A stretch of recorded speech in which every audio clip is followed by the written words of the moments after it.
Pagkatapos ng napakaraming labanan, napagod na ang hukbo ng tao at ang hukbo ng hari ng demonyo. Nagpasya silang hayaang maglaban ang dalawang pinuno nila. Sa isang panig ay naroon ang bayani ng tao, si Graham, na binigyan ng kapangyarihan ng Diyos ang si Media at may tangan na banal na espada na may kapangyarihang pumatay ng demonyo. Sa kabilang panig naman ay ang immortal na hari ng demonyo, si Veltol, na may hindi masukat na lakas. Ika-100,000 taon na ni Veltol bilang hari ng demonyo, kaya para sa kanya, ang laban na ito ay isa na lamang magaan na paglalakad. Matapos nilang magharapan at magpalitan ng atake ng ilang sandali, tila nasa alanganin na ang bayani, kaya nagpasya si Veltol na tapusin na ang laban. Ngunit kabaligtaran ang naging resulta. Sa tulong ng kanyang napakalakas na banal na espada, matagumpay na winasak ni Graham ang hari ng demonyo at nagtagumpay ang sangkatauhan. Pareho nilang kinilala ang isa't isa bilang kahanga-hangang kalaban. Bago tuluyang maglaho, binalaan ni Veltol si Graham na sanayin ng mabuti ang kanyang mga inapo dahil siya ay muling isisilang. Hindi inaasahan, inabot ng 500 taon bago siya muling isinilang.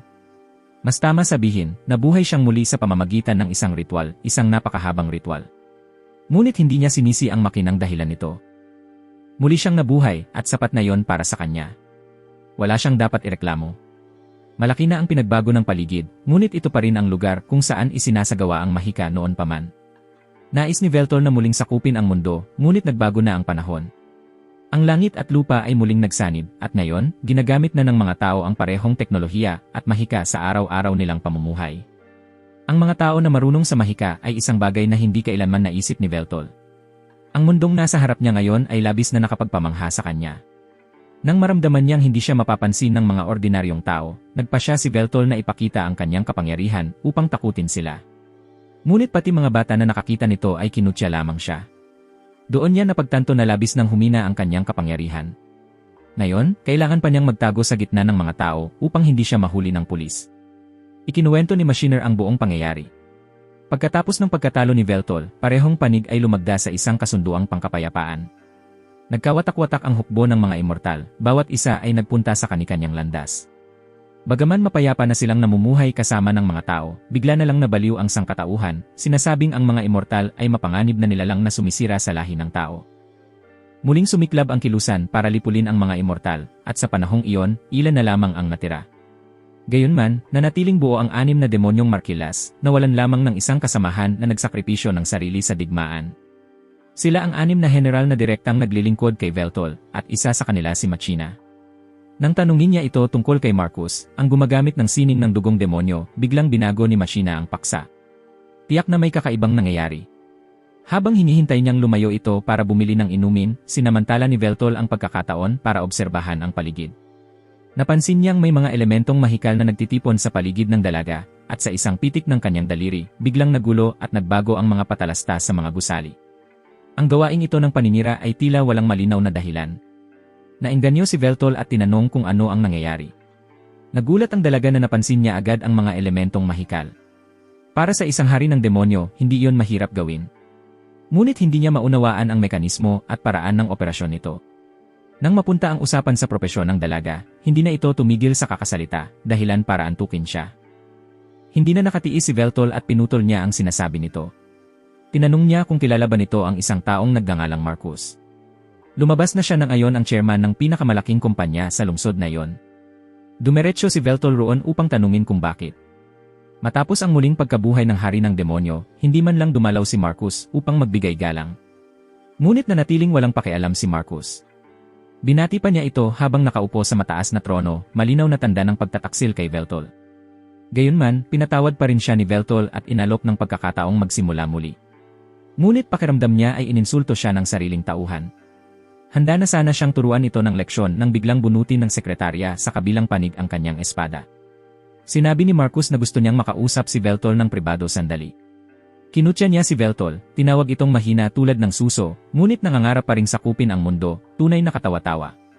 Tinangka ni Veltol na gamitin ang kanyang kapangyarihan upang turuan ito ng leksyon, ngunit agad siyang napigilan. Talaga bang humina na siya ng ganito? Kahit hindi na niya kailangang bigkasin ang mga orasyon, hindi pa rin siya makapagpatupad ng mahika. Isang patalastas mula kay Marcus. Siya ang lumikha ng tinatawag na familia chip na itinatanim sa batok. Nilalampasan nito ang mga hadlang na kailangan upang makapagpatupad ng mahika, at tinutulungan ang mga tao na gamitin ito ng madali, parang gumagamit lang ng computer. Kahit sino ay pwedeng gumamit nito maliban sa isang tao. Inasahan na ni Marcus ang muling pagkabuhay ni Veltol at dinisenyo niya ito upang hindi magamit ni Veltol ang pamilya. Dahil dito, kaya na niyang maliitin at tuluyang isnabin si Veltol. Noon pa man, matindi na ang galit niya kay Veltol, ngunit tinanggap niyang maging tauhan nito dahil mas mahina siya. Ngayon, dumating na ang pagkakataon niyang talunin si Veltol at maging makabagong hari ng demonyo. Walang magawa si Veltol kundi tiisin ang lahat ng atake. Inabot siya ng mahigit 10 minuto para umakyat, ngunit ilang segundo lang para bumagsak. Ngayon, buong kumpiyansang maipapahayag ni Marcus na siya na ang bagong hari ng demonyo. Gapang-gapang na lumayo si Veltol, puno ng magulong kaisipan sa ulo. Mabagal pang maghilom ang kanyang mga sugat. Kaya na siyang talunin ng mga ordinaryong tao na hindi marunong gumamit ng mahika. Nang matagpuan siya ni Machina, nakahandusay na siya sa tumpok ng basura. Tapos na ba talaga ang panahon ng hari ng demonyo? Ang nilalang na minsang tinalo ni Graham ay ngayon mas mahina pa sa isang ordinaryong tao. Dinala siya ni Machina sa kanyang apartment. Akala ni Veltol ay isang kastilyo iyon, ngunit isa lang pala itong silid na mas maliit pa sa bodega. Mukhang hindi rin naging maayos ang pamumuhay ni Machina sa mundong ito. Niyakap ni Veltol ang dalaga at nangakong ibabalik ang kanilang karangalan, at hindi na niya hahayaang mamuhay sila sa ganitong kahirapan. Noon, naging biktima si Machina ng paglilinis laban sa mga immortal. Itinulak siya sa bulkan at inakalang iyon na ang kanyang katapusan. Ngunit isang bituin ang nagligtas sa kanya, walang iba kundi si Veltol, at nangako siyang magiging tapat dito habang buhay. Maagang nagising si Machina upang maghanda ng almusal para kay Veltol. Para sa kanya, ito pa rin ang kagalang-galang na Panginoon at tagapagligtas ng kanyang buhay. Bagaman payak lamang ang almusal dahil sa mababa niyang sahod, labis na nalugod si Veltol sa lasa ng luto niya. Lumabas na pati mga immortal at demonyo ay kailangang kumain ng nilutong pagkain. Nang purihin ni Veltol ang kanyang pagluluto, labis siyang natuwa, marahil ay lihim na siyang nahulog sa kanyang Panginoon. Muling tinanong ni Veltol ang tungkol sa iba pang kasapi ng 6 na Demon Marquis. Ngunit kaunti lamang ang alam ni Machina. Kamakailan lang din siya nawalan ng ugnayan sa dalawa pa sa kanila.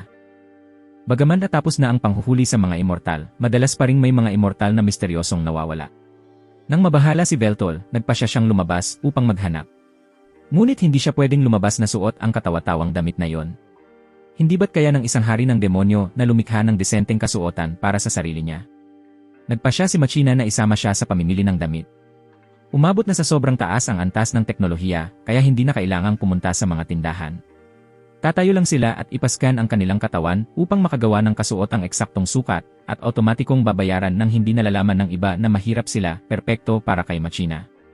Ipinagmalaki ni Veltol na kahit nakadamit pulubi siya, gwapo pa rin ang dating niya. Sa katawan niyang iyon, baka mas gusto pa ng mga tao na wala siyang suot. Ngunit hindi papayag si Machina sa ganoon. Siya lang ang tanging nakakita sa kanya sa nakalipas na 500 taon. Kaya pinili ni Veltol ang kasuotang pang-sports, katulad ng madalas isuot ng mga kabataan pagkatapos ng muling pagkabuhay. Bagaman hindi niya magamit ang pamilya, naging mausisa siya tungkol dito. Kaya hinawakan niya ang kay Machina upang maramdaman kung ano ito. Sa simpleng pagdampi lang, agad na naanalisa ni Veltol ang buong sistema nito. Sa madaling sabi, ito ay parang telepono o computer, ngunit hindi kailangang hawakan. At kaya rin itong gumamit ng mahika, kaya napakakumbinyente nito. Tingnan mo kung gaano siya kasabik. Nakatayo sa harap ng maliit at luma nilang bahay, sinabi ni Veltol na maghahanap siya ng trabaho upang magkaroon sila ng mas maayos na buhay. Bagaman tumutol si Machina, ayaw ni Veltol na manatili sa ganitong kahirapan magpakailanman. Paano pa raw siya muling mamumuno sa mundo kung ganito ang kalagayan niya? Wala nang nagawa si Machina kundi sumunod at manumpang mananatiling tapat kay Veltol, anuman ang mangyari o kung anuman ang maging kapalaran nito. Sa kabila ng matatag niyang pananalita, hindi niya alam kung saan o paano maghahanap ng trabaho. Anong abang uri ng hanap buhay ang maaari niyang pasukan dito? Akala niya, kapag nagsuot siya ng simpleng kasuotang pang-sports, magmumukha siyang kaswal. Ngunit nang isuot niya ito, mukha pa siyang siga. Naisip ni Veltol kung makikipag-agawan ba siya ng pagkain sa mga pulubi. Tumayo siya at sumigaw na kailangan niya ng trabaho, ngunit walang kahit sinong pumansin. Itinuro siya sa komersyal na guild, umaasang makakahanap ng angkop na trabaho roon. Ngunit nang makita nila ang kanyang talaan, hindi nila alam kung anong trabaho ang ibibigay sa kanya. Karanasan sa pamumuno ng mga hukbo, paggamit ng mahika upang wasakin ang mga kalaban, at karanasan bilang hari, lahat iyon ay walang silbi sa panahong ito.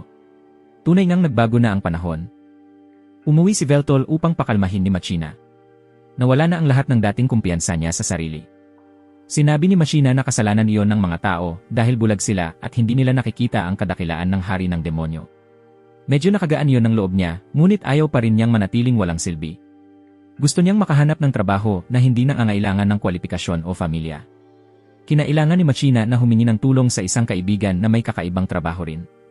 Baka raw matulungan nitong makapasok si Veltol sa kahit anong posisyon.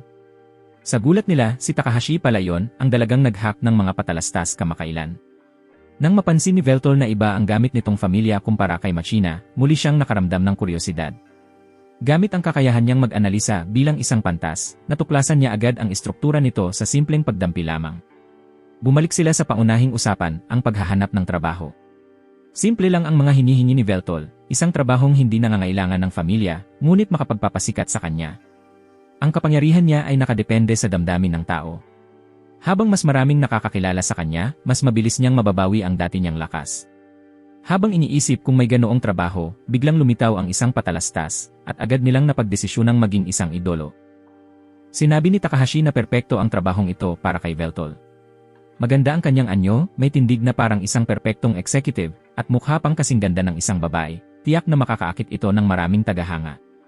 Matutugunan din nito ang kanyang pangangailangan para sa kasikatan. Ipinanganak si Veltol para sa ganitong trabaho, ngunit kung gusto niyang magtagal dito, kailangan niyang matutunang akitin ang mga manonood. Sa makalumang pananaw ni Machina, ayaw niyang ibahagi si Veltol sa iba, ngunit alam ni Veltol na ito na ang kanyang pagkakataon. Umuwi siya upang pag-aralan pa ng mabuti ang tungkol sa trabahong ito. Sa kabuuan, napakapabor nito para sa layunin niyang sumikat. Kung makokontrol niya ang mga mamamayan ng buong lungsod, mabilis niyang mababawi ang dati niyang kapangyarihan. Umorder na si Takahashi ng mga kailangang kagamitan para sa trabaho, syempre, may interes sa utang. Una, mag-ensayo muna siya sa paglalaro ng mga video game, ang pinakamadaling paraan upang makapagsimula sa live streaming. Pagkahawak pa lang niya ng controller, agad na alam ni Veltol kung paano ito gamitin. Ngunit ang pagiging magaling o hindi ay ibang usapan, natapos ang una niyang laro sa pagkabangga sa pader at pagkatalo. Mukhang kakailanganin pa niya ng ilang panahon para mag-practice. Sinabi ni Takahashi na kahit ang pagiging hindi magaling maglaro ay isa ring paraan upang makaakit ng mga manonood. Hindi malinaw kung papuri ba yon o pang-asar. Sinabi rin niyang kailangang magpursigi ng husto ni Veltol upang makasurvive sa malupit na mundong ito ng mga idol. Kapag nagsimula na siyang mag-livestream, kailangan niyang mag-stream ng tuloy-tuloy hanggat kaya niya. Kahit walang nanonood, dapat ay patuloy lang siyang magsalita at huwag titigil. Kay Machina naman, ang tanging kailangang gawin ay huwag siyang istorbohin, habang si Takahashi naman ang bahalang humingi ng tulong sa mga kakilala upang ipromote siya. At sa pagdaan ng panahon, unti-unting naging isang influencer si Veltol. Kahit negatibo o positibo ang epekto, lahat iyon ay nakatulong upang tumaas ng husto ang kanyang kapangyarihan. Kahit siya ay murahin o laitin, kailangan niyang tiisin iyon. Hindi nagtagal, umabot siya sa 1,000,000 tagasunod. Sa wakas, matapos ang ilang buwang pagsisikap, natapos din ni Veltol ang unang laro. Nagpaalam siya sa mga tagahanga niya upang lumabas at magpalipas ng oras, sabay sabing gusto niyang maglakad mag-isa. Naglakad si Veltol sa lansangang puno ng mga pulubi. Habang mas marangya ang lungsod, mas lantad ang agwat ng mayaman at mahirap. Bigla niyang nakatagpo ang isang pamilyar na tao. Paano kaya nabuhay pa ang isang ordinaryong tao tulad ni Graham matapos ang 500 taon? Matindi ang galit nito kay Veltol noon, matapos lang ang isang panghuhuli, nawala sa kanya ang buong pamilya. Naipabagsak nga niya ang hari ng demonyo, pero bakit ganito na ang kalagayan niya ngayon? Ang dating magkaaway sa kamatayan ay ngayoy magkasamang kumakain ng pho, at si Veltol pa ang kasama niya. Tinanong ni Veltol kung naging immortal na ba si Graham, ngunit sinabi nitong binigyan lamang siya ng mahabang buhay bilang gantimpala matapos talunin ang hari ng demonyo. Gayunman, ang mabuhay ng 500 taon ay hindi naging masaya. Dumaan siya sa napakaraming labanan, sa simula ay may kabuluhan pa, ngunit nang magsimulang magpatayan ang mga tao, nadamay siya sa mga digmaang walang saysay. Bukod pa roon, naging labis ang kanyang lakas, dahilan upang katakutan siya ng mga tao, itaboy palabas ng bansa, at mapilitang magpalaboy-laboy hanggang makarating sa lugar na ito. Hindi na kailangan ng mundo ang mga bayani tulad ni Graham. Tinanong niya kung bakit gusto ni Veltol na sakupin muli ang mundo, at dito, binanggit ni Veltol ang kanyang katawa-tawang mga ideal. Naging isang bituin siya na nagdadala ng kapayapaan sa mundo. Hindi na kinaya ni Graham ang mga kalokohang iyon at umalis. Natapos ang di inaasahang muling pagkikita nila sa hindi kanais-nais na paraan. Habang pauwi na si Veltol, napansin niya ang isang pamilyar na mukha. Tila si Takahashi ay nakikipagtalo sa isang malaking lalaki. Hindi niya alam kung tungkol saan iyon, ngunit naririnig niyang nagmumura ito ng galit na galit, dahilan para mag-init ang ulo niya.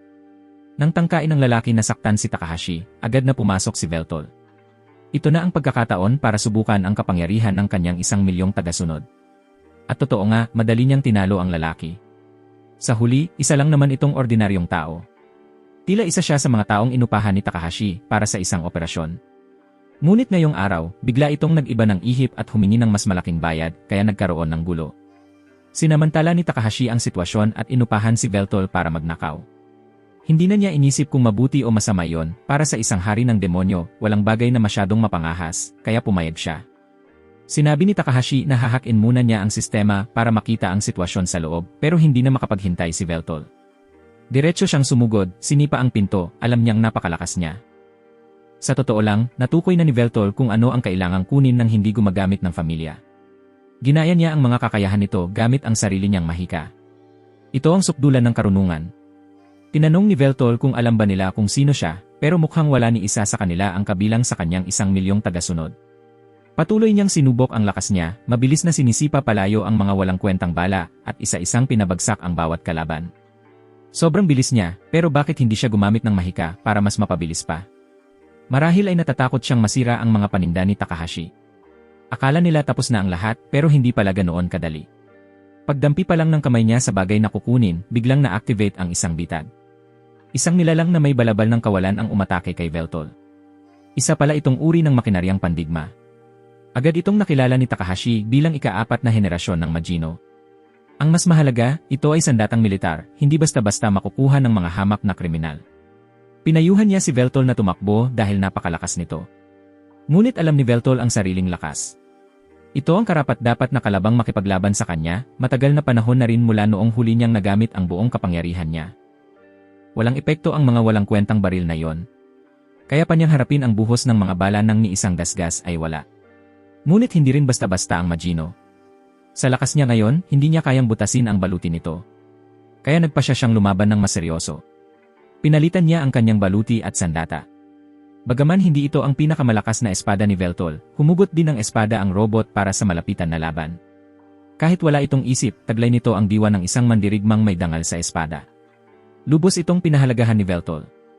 Ngunit tapos na ang oras ng laro. Pareho nilang pinagana ang kapangyarihan ng kani-kanilang sandata para sa huling labanan. Ngunit nakakagulat na mas mabilis ang Majino at natanggal nito ang kanang braso ni Veltol. Kasama pang gumulong sa malayo ang ulo niya, akala ng robot ay nanalo na ito. Ngunit ang pagiging immortal ay hindi basta pangalan lang. Kahit nahiwalay ang ulo sa katawan, nanatiling buo ang diwa ni Veltol na parabang walang nangyari. Pinulot niya at ibinalik sa lugar ang ulo at braso niya at muling naging buo. Binigyan ni Veltol ang robot ng pagkakataong masaksihan ang pinakamalakas niyang espada. Kahit hindi pa niya magamit ang buong kapangyarihan ngayon, karangalan pa ring mamatay sa ilalim nito. Kahit robot, nakaramdam ito ng takot. Sumugod si Veltol ng malinis at mabilis ang bawat hiwa. Sa ilang hampas lang, naging tumpok ng bakal ang combat machine. Gusto pa sana niyang tanungin ito, pero tumigil na ang paggana nito. Doon lang naglakas loob si Takahashi na lumabas. Nagulat siya sa nakita, hindi lang sa robot kundi lalo na sa pagkakaputol ng ulo ni Veltol. Nang suriin niya ang Majino 4, napagtanto niyang napasok sila sa napakaseryosong trabaho. Hindi dito magtatapos ang lahat, kaya kailangan muna nilang tingnan kung ano ang laman ng maliit na kahon. Inupahan si Takahashi para nakawin yon, pero naging mausisa rin siya sa nilalaman nito. Hindi inaasahan, naglalaman iyon ng listahan ng mga pangalan ng mga immortal, lahat ng nasasakupan ni Veltol ay naroon. Kaya labis siyang nakaramdam ng paghihinala tungkol sa sitwasyon. Nagpasya silang dalawa na dumiretso sa kliyente para magtanong. Bilang hari ng mga immortal, may buong karapatan si Veltol na makialam. Ngunit pareho nilang naramdaman na may kakaiba. Habang nakatayo sa labas, pinindot nila ng paulit-ulit ang doorbell, ngunit walang sumasagot, mas tama sigurong sabihin, nakabukas na pala ang pinto, bago pa man sila dumating. Para sa isang taong maingat at laging kumikilos sa anino, sinabi ni Takahashi na imposibleng maging ganito siya kapabaya. Pagpasok nila, agad silang sinalubong ng hindi kanais-nais na amoy, at nakita nila ang kliyente na nakaupo pa rin sa mesa nito. Ngunit napatay na pala ito, isa na lang siyang kaawa-awang bangkay. Nakilala siya ni Veltol bilang ang pulubi na nakasalubong nila sa unang kabanata. Madalas nitong gamitin ang anyo ng palaboy para mangalap ng impormasyon. Matapos obserbahan ng paligid, napagpasyahan ni Veltol na pinatay ito ng isang malamig ang dugong asasin kamakailan lang. Hindi pa namumuo ang dugo at wasak na ang kanyang pamilya, malinaw na sinadyang patahimikin. Ngunit dahil sobrang maingat ang taong ito, naniwala si Takahashi na tiyak may itinagong mga dokumento sa ibang lugar. Matapos maghalughog sandali, nakakita sila ng personal computer. Bagaman hindi ito nangangailangan ng password, punong-puno naman ito ng mga sira at basurang file, ngunit agad itong nakilala ni Veltol bilang isang security matrix. May lumabas na video na may pamagat na The Immortal Furnace Project. Tila matagal nang pinag-aralan ng kliyente ang paksang ito. Dahil hindi ito maaaring isapubliko, kinailangan niyang gawin ito ng palihim. Mahaba ang paliwanag, kaya ito ang pinaikling buod. Ang kasaganaan ng lungsod na ito ay nagmumula sa enerhiya ng isang reaktor.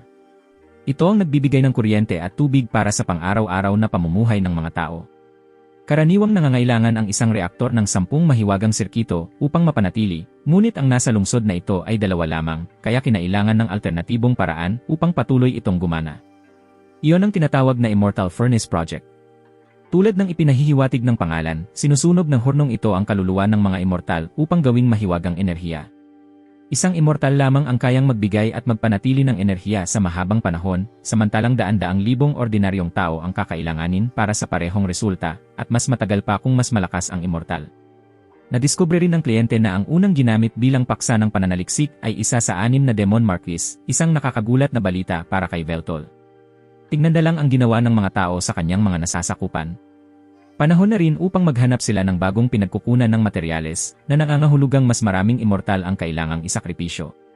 Sinabi ni Veltol na bilang hari ng mga immortal, siya na mismo ang hahawak sa bagay na ito, at pinayuhan niyang huwag nang isapubliko ang video sapagkat tiyak na magkakaroon lang ng mga magkasalungat na opinyon. Una, gusto niyang umuwi para pag-usapan ito kay Machina. Ngunit bigla siyang nawalan ng koneksyon sa kanya, may mali. Bumalik tayo sa sandaling kakaalis pa lang ni Veltol sa bahay. Si Machina noon ay nag-iisip kung ano ang lulutuin para sa hapunan. Biglang tumunog ang doorbell. Pagkabukas niya ng pinto at makita si Marcus, agad siyang umatake at itinilapon ito palayo. Hindi malinaw kung gaano kalaki ang galit niya rito. Pero tiyak, walang lugar na tatanggap o magbibigay kanlungan sa isang traidor. Nagsimula silang magpalitan ng iba't ibang teknik. Parang magkapantay sila, pero sa totoo lang, nilalaro lang siya ni Marcus. Hindi sana siya pumunta kung alam niyang matatalo siya. Nagpalabas siya ng pag-atake, at matagumpay itong naipagtanggol ni Machina. Ngunit sumabog ang mga talim ng dugo, winasak ang maliit na bahay na dati ay tahimik. Sa gitna ng usok, lumitaw ang sekretarya at umatake, pero naiwasan iyon ni Machina. Alam niyang may mga kasabwat ito, ngunit dahil ordinaryong tao lang ang sekretarya, plano niyang unahin ito, subalit sa gitna ng kanyang pag-atake, pinigilan siya ni Marcus. Sa sandali ng kanyang pagkagulat, tumagos sa kanyang katawan ang espada. Hindi niya maunawaan kung paano na-neutralize ni Marcus ang kanyang pamilya. Ngunit likas lamang iyon, siya ang lumikha ng mga aparatong ito. Ang kanyang pamilya ang nagsisilbing server na kayang kontrolin ang iba. Pwede na sana niya itong gawin mula pa sa simula, ngunit gusto pa muna niyang paglaruan si Machina. Sinabi niyang ang pamumunong gamit ang lakas ay laos na. Ngayon, siya ang magiging bagong Demon King na mamumuno gamit ang teknolohiya at makinarya. Pagdating nina Veltol at Takahashi, huli na ang lahat. Dinala na si Machina sa Immortal Furnace upang ihanda bilang materyales. Sa sandaling ito, habang mawawala na si Machina, doon lang napagtanto ni Veltol kung gaano siya kahalaga sa kanya. Gamit ang mga kamera at drone sa paligid, in-access ni Takahashi ang mga nangyari. Gaya ng inaasahan, alam ni Veltol na si Marcus ang may kagagawan, at ang dahilan ay ang Immortal Furnace. Kailangan niyang iligtas si Machina anuman ang mangyari, ngunit kulang pa rin ang kanyang lakas, at hindi niya alam kung nasaan ang iba pang mga Marquis niya. Walang paraan para harapin si Marcus sa ngayon. Naalala ni Veltol ang isang taong hindi niya kailanman inisip na lalapitan, ang dati niyang kaaway, ang bayani na si Graham. Pinakumbaba niya ang sarili upang humingi ng tulong, ngunit hindi iyon kayang tanggapin ni Graham. Mapait pa rin si Graham dahil pinatay ng hukbo ng Demon King ang kanyang pamilya. Bukod pa rito, ang reaktor ang nagsisilbing puso ng lungsod. Hindi kayang tulungan ni Graham si Veltol na iligtas ang isang immortal kapalit ng paglubog ng buong syudad sa kadiliman. Akala niya makasarili pa rin si Veltol, iniisip lang ang sarili niyang mga bagay. Ngunit hindi siya sumang-ayon, ililigtas niya pareho, si Machina at ang lungsod. Ito ang tunay na Demon King na kilala ni Graham. Sa huli, tinanggap ni Graham ang paanyaya ni Veltol, isang pagkakaisang hindi kailanman naisip ng sinuman. Di nagtagal, pareho silang nakarating sa reaktor. Natagpuan ni Takahashi ang isang inabandonang daanan na hindi kailangang dumaan sa pangunahing pinto. Mukhang napakabagabag ng lugar, walang mga bantay, na nangangahulugang hindi nila alam kung ano ang naghihintay sa dilim. Sa madaling salita, natatakot si Veltol na maligaw. Ngunit ayos lang iyon dahil kasama niya si Graham. Nasakop na ng bayani ang lahat ng mga dungjon noon. Ngayon, hindi lang siya marunong gumamit ng mahika, nakakalikha na rin siya ng mga bagong uri nito. Isang mabilis na pag-scan ang agad naglabas ng detalyadong mapa. Hindi napigilan ni Veltol ang pagkainis, ginugol pa naman niya ang panahon noon sa pagdidisenyo ng mga dungsyon, puno ng mga hamon at kayamanan para sa mga adventurer. Ngunit mas gusto pa rin ng lalaking ito na dumaan sa lihim na lagusan. Nagreklamo rin si Graham na maraming tao na ang namatay dahil sa mga dungsyon ni Veltol. Sa huli, si Takahashi na mismo ang sumaway sa kanilang dalawa, ang hirap talaga nilang magkasundo. Naisip niyang baka hindi magtagumpay ang plano nila. Pinangunahan ni Graham ang dalawa sa pinakamaikling ruta, ngunit hindi niya maipangako na magiging maayos ang daraanan nila. Napansin niyang mas malakas na ngayon si Veltol kaysa dati, at nakakatawang isipin yon dahil mahina siya sa kasalukuyan. Ngunit nagiging mas malakas ang isang tao kapag may mahalaga siyang pinoprotektahan, isang bagay na wala si Veltol noon. Bumukas ang pinto, at naroon na ang sekretarya na matagal nang naghihintay mula pa kaninang hapon. Alam nang magkabilang panig na maghaharap sila. Sinabi ni Graham na siya na ang bahala rito para makapunta si Veltol diretso sa Immortal Furnace. Samantala, si Machina ay nakakadena gamit ang mahiwagang posas. Pagkagising niya, agad siyang tinamaan ng sunod-sunod na mga kuryente. Sa totoo lang, ipinapaliwanag lang ni Marcus ang kanyang plano, sinasadya niya itong gawin para galitin siya. Pagkarinig ni Machina sa lahat, hindi na niya kinaya. Sumabog mula sa kanya ang makapangyarihang enerhiya. Ngunit hindi naman niya ito nagawang saktan kahit kaunti. Lalo lang itong nagpasarap sa pakiramdam ni Marcus sa sarili niyang mga nagawa. Hindi lang niya pinagtaksilan ang Demon King, ginamit pa niya ang sarili niyang mga kasamahan bilang panggatong. Ang mga immortal na nahuhulog sa pugon na iyon ay ganap na nawawala ang kaluluwa, nagbibigay ng sapat na pinagmumulan ng buhay para sa mga mamamayan ng lungsod sa mahabang panahon. Sakto namang naubos na ang panggatong at kailangan na agad palitan, kung gusto pa ni Machina na magpatuloy si Veltol sa pagla-livestream para mabuhay. Kailangan niyang ialay ang sarili niyang buhay. Balik kina Veltol at Graham, nagsimula ng tuyain ng sekretarya ang mga sinaunang henerasyon, tinatawag silang mga lipas na multo. Ipinaalala ni Veltol sa kanya na ginagamit niya ang isang espada na kasing lakas ng isa sa mga marquess niya, ngunit kampante si Graham dahil natalo na niya ito noon. Ngunit nagulat siya nang umatake ito ng kasing bilis ng kidlat. Dahil lang sa mahabang taon ng karanasan sa pakikipaglaban kaya siya nakaiwas sa oras. Sinamantala ni Veltol ang pagkakataon para tumakbo papunta kay Machina. Mukhang kahit multo na, matagal-tagal pa bago matapos ng sekretarya ang laban na yon. Pagkatapos, nagpalabas siya ng mahikang may nakakasilaw na liwanag. At tumilapon si Graham, nabutas pa ang pader sa lakas ng tama. Katatapos lang niyang i-activate ang isang armor sa buong katawan, at pinalakas din ang sandata niya, mas matindi kaysa dati. Ito ang ika-4 na henerasyong Magino na nasa yugto pa lamang ng pagsubok kumpara sa dating modelo. Mas malakas ito, mas mabilis, at mas matipid pa sa enerhiya. Malinaw na naramdaman ni Graham ang malaking kaibahan mula kanina. Ngayon ay puro depensa na lang ang kaya niyang gawin habang naghahanap ng pagkakataon para makabawi. Matapos ang ilang banggaan, napansin niyang sobrang tibay din ng armor kaya mahirap itong saktan. Tunay itong kumpleto sa opensa at depensa, walang kahinaan. Buti na lang at hindi sila naglalaban sa loob ng lungsod, kung hindi, siguradong malaking sakuna na ang dulot nito. Mabilis niyang napansin ang kakaibang galaw ng mga atake. Ang espada ay naglalabas ng pinakamalakas na teknik tuwing bagong bunot mula sa kaluban, isang mahusay na istilong Hapones sa pag-eskrima. Medyo nagulat ang sekretarya sa talas ng obserbasyon niya. Mukhang parehong matatalino ang mga bayani at mga Demon King, hindi lang basta umaasa sa lakas. Ngunit naniniwala pa rin siyang kahit nabunyag iyon, hindi pa rin magbabago ang kahihinatnan. Ngunit matapos ang sunod-sunod na mabagsik na mga atake, hindi pa rin natinag si Graham. Mula sa kumpiyansa, unti-unti siyang nainis, hindi maunawaan, o marahil ay ayaw lang tanggapin kung bakit hindi niya matalo si Graham. Sinubukan pa niyang gumamit ng mga hack para sirain ang espada nito, pero walang nangyari, sa bawat pag-atake niya, siya pa rin ang natatalsik pabalik. Nagsimulang bumawi si Graham, gamit ang ilang mahika na natutunan niya, nang mapansin niyang walang bisa ang mga pisikal na atake. Gayunman, tila mataas din ang resistensya ng armor laban sa mahika, pero kahit papaano, nakahanap siya ng paraan para mapigilan ito sa paggalaw. Matapos ang sunod-sunod na teknik ni Graham, napilitan ang sekretarya na gumamit ng oxygen. Pinuri pa niya ang mga henyo na gumawa ng armor na ito, pero iyon na ang hangganan ng kakayahan nito. Ayaw tanggapin ng sekretarya na matatalo siya ng isang lipas na tao na may mapurol na espada. Ngunit mali ang kanyang paghusga. Sinabi ni Graham na ipapakita niya ang tunay na kapangyarihan ng espadang pinagpala ng Diyosa. Nagsimulang kumislap sa gintong liwanag ang banal na espada, ang Excalibur, at nagningning ito ng matindi. Sabay na pinakawalan ng dalawa ang kanilang pinakamalalakas na teknik. Mabilis na sumugod ang sekretarya. Ngunit paglapit pa lang niya, agad siyang nilamon ng napakalaking sukat ng espada ni Graham. Isang malinis na hiwa ang ibinagsak nito diretsyo sa kalaban, isang atake na tiyak na papatay o magpaparalisa sa kanya. Gayunman, kahit makalipas ang 500 taon, hindi pa rin ganap na nakokontrol ni Graham ang kapangyarihang iyon. Sa tuwing ginagamit niya ito, isa lang ang pagkakataong kaya niyang magamit, pero sa kabutihang palad, palagi siyang nananalo kapag ginagawa niya iyon. Nakayanan ng armor na saluhin ang atake at mailigtas ang buhay ng sekretarya, ngunit tila hindi pa rin siya kumbinsido. Sinabi pa niya na dapat magmadali si Graham kay Veltol dahil napakalakas ng kanilang chairman at hindi kakayanin ng dalawa. Para kay Graham, iyon ang pinakanakakatawang biro sa loob ng 500 taon. Paanong matatalo ni Veltol sa labanang iyon? Noon pa man, sa huling labanan 500 taon na ang nakalipas, nasaksihan niya mismo ang nakatatakot na kapangyarihan ni Veltol, isang lakas na nagbibigay ng matinding takot kahit sa isang tingin lang. Marahil maging ang mga markilas ni Veltol ay hindi pa kailanman nasaksihan iyon.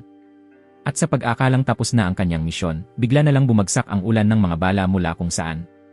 May ilang ika-4 na henerasyong marino na mukhang gustong hamunin si Graham, marahil ay pinadala upang tapusin ang mga natira, isang abalang magdadagdag sa kanyang gawain, lalo na't kailangan pa niyang protektahan ang magandang babae. Sa kabilang panig, hindi pa lumalabas si Veltol, at si Machina ay handa nang ihulog sa hurno ng pagdadalisay. Hindi na nag-aksaya ng oras, dumating si Veltol, ngunit huli na siya. Habang malaya siyang nahuhulog, sumagi sa isipan ni Machina ang taong pinakamamahal niya. Mula ngayon, hindi na niya muling mapangangalagaan ang dakilang hari ng mga demonyo gamit ang sarili niyang mga kamay. Matapos ang pagsisisi at pag-amin ng nararamdaman, inakala niyang iyon na ang kanyang katapusan, ngunit biglang naulit ang pamilyar na eksenang minsan nang nangyari. Saktong dumating si Veltol upang iligtas si Machina. Inasahan na ito ni Marcus. Tinukso niya si Veltol, sinasabing nabubuhay itong parang hari, naglalaro araw-araw habang pinupuri ng lahat. Binigyan pa rin siya ni Veltol ng pagkakataong sumuko at muling maglingkod sa hari ng mga demonyo, ngunit imposibleng mangyari iyon. Hinugot ni Veltol ang pinakamalakas niyang espada at sumugod sa labanan. Ginamit ni Marcus ang parehong mga teknik na pamilyar kay Veltol, wala siyang bagong galaw, ngunit sa tulong ng kanyang natatanging pamilya, nanatili siyang banta para kay Veltol na hindi pa ganap na nababawi ang kanyang kapangyarihan. Nagpalitan sila ng mga teknik na puno ng emosyon, ng ugnayan ng isang Panginoon at lingkod. Nanatiling kumpiyansa si Marcus dahil hindi pa niya ginagamit ang buong lakas niya, kahit pa pinalakas na ni Veltol ang sarili gamit ang mahika, ngunit nananatili pa ring dehado. Tuwang-tuwa si Marcus sa kasalukuyang kalagayan ni Veltol. Nang makatayo si Veltol, agad siyang inatak ni Marcus ng sunod-sunod. Sinabi nitong papatayin niya ang hari ng mga demonyo at lahat ng immortal, upang siya na lamang ang maging bagong hari ng mga demonyo. Dahil masyado siyang abala sa pagyayabang, nakahanap ng pagkakataon si Veltol at itinarak ang espada sa kanyang ulo. Ngunit tila inasahan ni Marcus na susubukan ni Veltol na sirain ang kanyang pamilya at mabilis siyang nakaiwas. Hanggat buhay ang pamilya na iyon at patuloy na lumalago, kahit ilang ulo pa ang mawala ay wala itong halaga. Labis siyang kumpiyansa at umaasa sa bagay na nasa batok niya. Agad niyang pinasabog ang mga marka ng dugo na nakakapit sa katawan ni Veltol.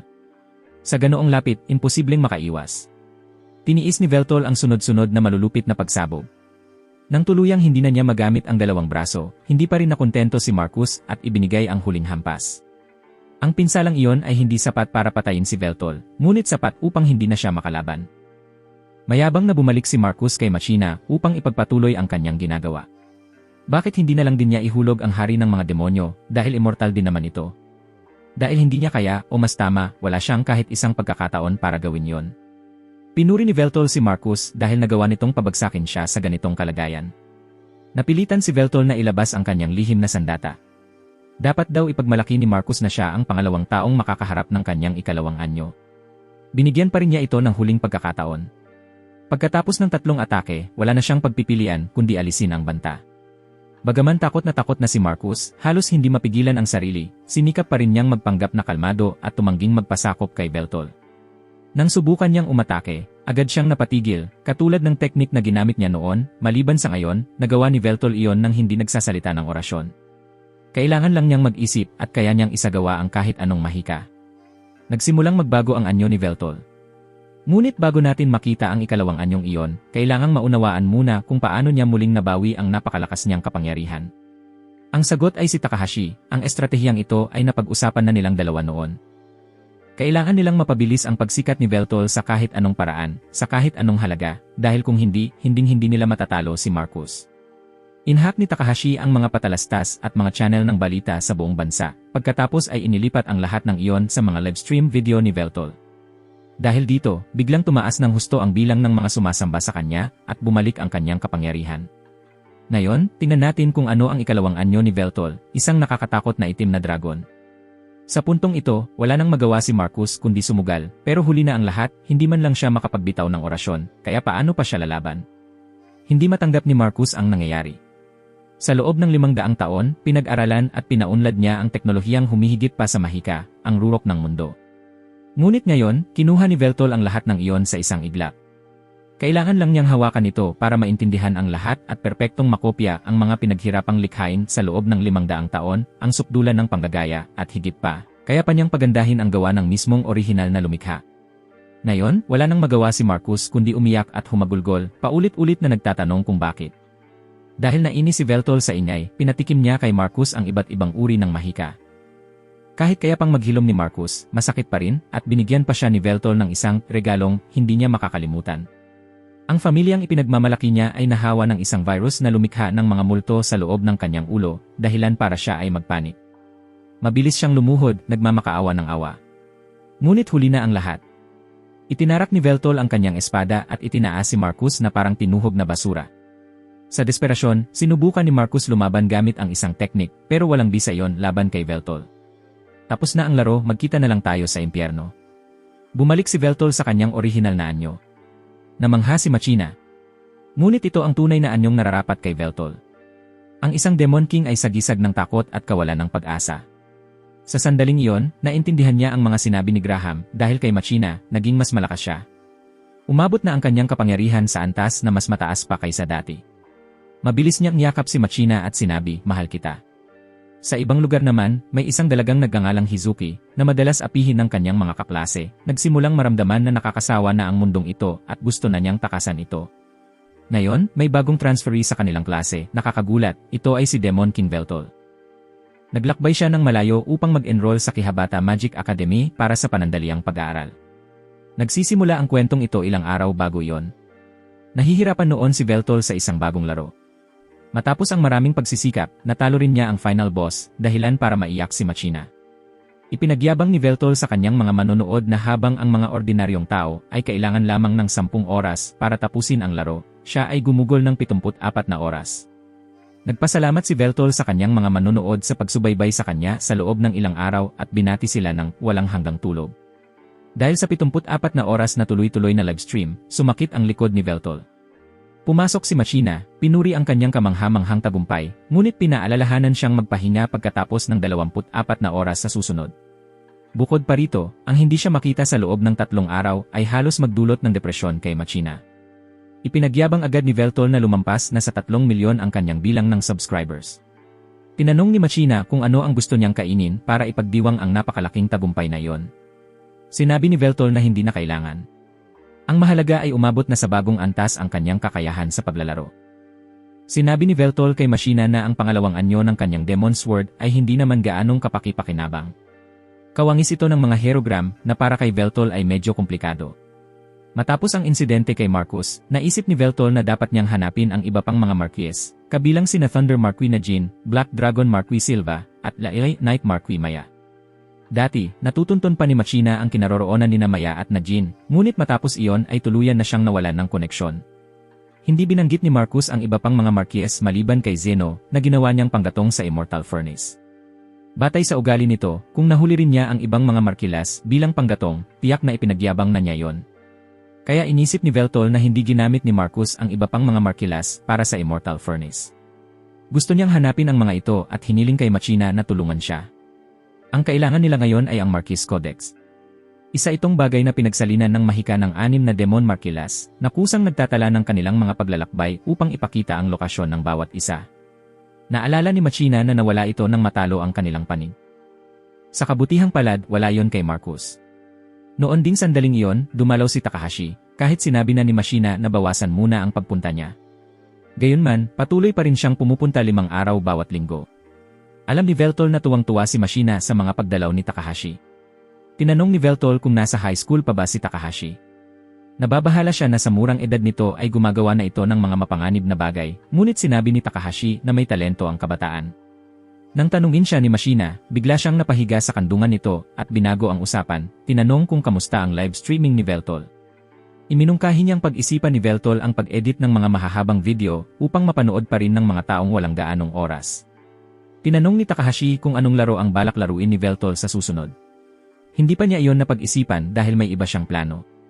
Tinanong ni Takahashi kung bakit parang palihim silang dalawa at nagtampong bahagya dahil ayaw niyang maiwan. Ibinunyag ni Veltol ang layunin nilang hanapin ang sinaunang Magical Marquee Codex. Agad na naengganyo si Takahashi at buong kumpiyansang sinabing kaya iyong gawin ng isang hacker tulad niya. Nang makita si Takahashi na balak maghanap online, sinabi ni Mashina na hindi ganoon kadali. Sumagot si Takahashi na kulang sa karanasan si Mashina. Sino ba naman ang basta maghahanap lang ng nasaan ang Marquee Codex? Hindi nila hahanapin ang lokasyon nito, kundi magrerepaso sila ng mga individual o organisasyon na nangongolekta ng mga artifact, nagtatakda ng mga kondisyon para sa mga artipisyal na kaluluwa upang salain ang napakaraming impormasyon. Sa ilang pindot lamang ng mga susi, nakakita na siya ng mga resulta.